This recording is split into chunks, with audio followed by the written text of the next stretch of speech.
The numbers were good on the back of certain facts. First is the individual loan book growth continued to remain strong. So despite a very large base that we carried, our individual loan book was up by as much as 17% on an AUM basis. In the non-individual category, 5 or 6 quarters ago, we had guided towards lower growth. We continue to remain cautious in that segment. However, we are watching carefully. The moment we start feeling confident about it, we will press the accelerator and grow much faster in that. Our spreads were stable to slightly higher. Our gross spread in June was 2.25%. In September, the number is 2.26%. So very similar, just 1 basis points higher.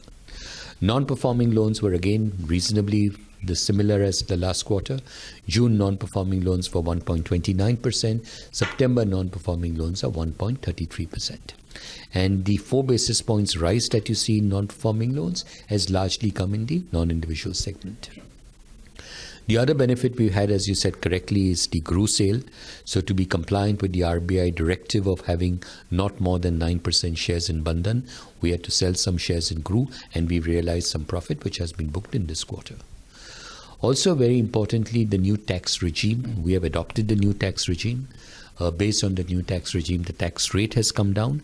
However, we have foregone the benefit of MAT, which we had on, the utilized MAT, and also the deferred tax asset has now been marked to market based on the new tax rate rather than the old tax rate. And that has resulted in a charge of 238 crores in this quarter to the profit and loss account in respect of deferred tax asset. All right.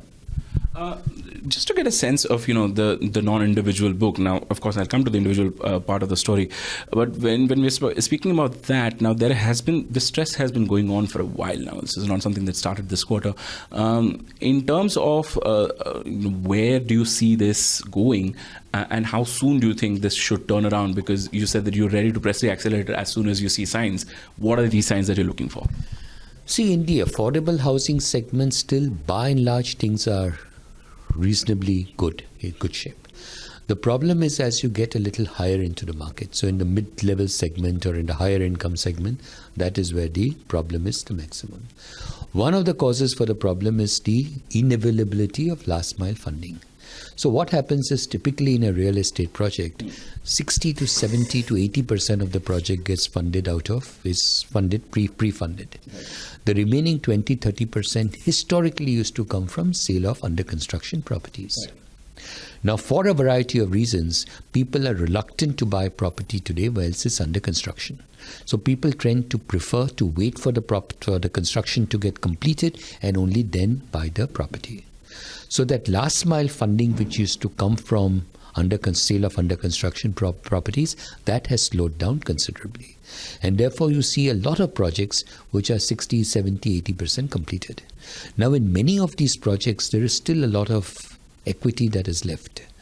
It is possible for a new lender to come in and provide that last mile funding for that project. The only problem in doing that is that even though you may ring fence your receivable from that loan very, very carefully, and you would therefore be very safe and secure. From a regulatory standpoint, if there is a loan is classified as a non-performing loan and you give even a single rupee of somebody else comes and gives a single rupee of loan to that project, straight away from day one, the loan has to be classified as a non-performing loan. So therefore, even though there may be equity left in this project, there is a reluctance on the part of buyers to lend money to the project. So that is really the issue. Okay.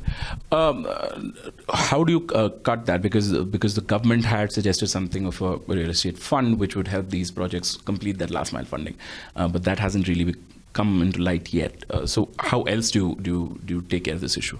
Well, I guess the only ones who can really one way to do it is to make some changes in the regulatory environment. If that were possible, I don't know, but if that were possible, permit last mile funding for these projects.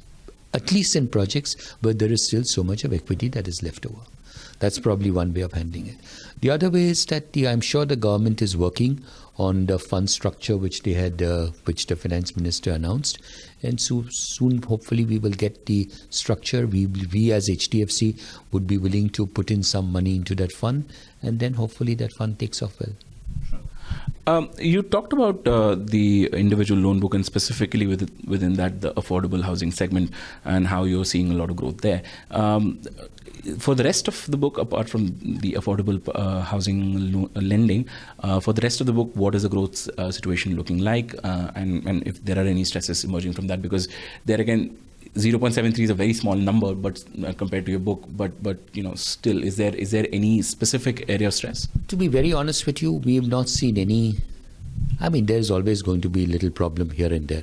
That has been the case for the last 35 years we've seen. But there is nothing happening today in the individual segment which causes us any serious anxiety. So I think not really there is nothing. It's only in the non-individual category that we need to be careful, we need to be watchful. And that is the reason why we have been so very conservative in our provisioning.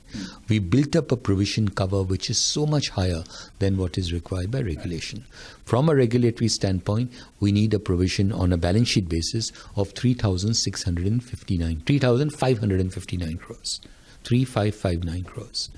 Against that, we are actually carrying a provision of 7,313 crores. So we are we are more than twice what we are required to provide by regulation.